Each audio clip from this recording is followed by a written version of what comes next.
The Prince Part 1.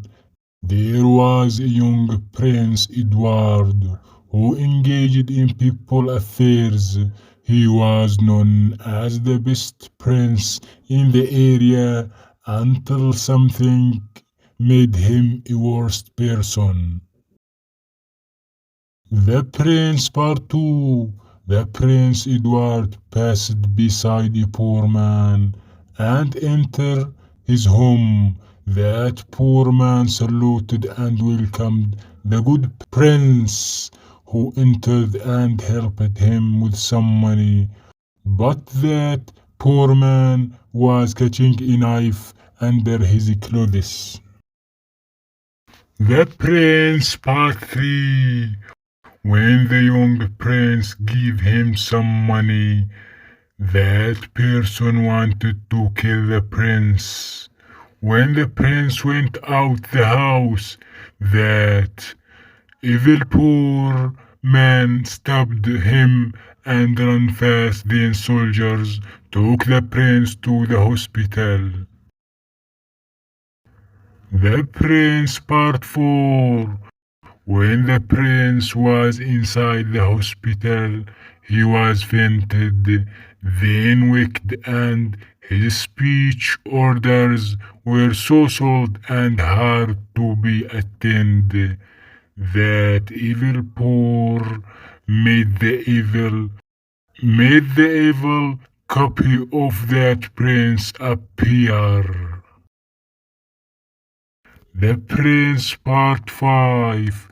After 1 week at the hospital, the prince came back to his palace. He was completely different person.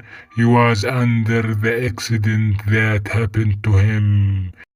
He was not able to overcome that accident, so he was hard and nervous prince. The Prince Part 6.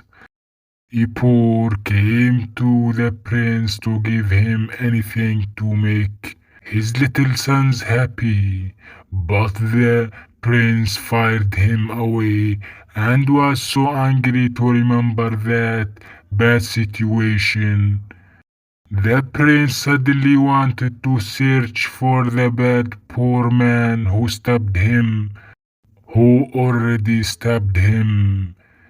He went to the home of that poor man.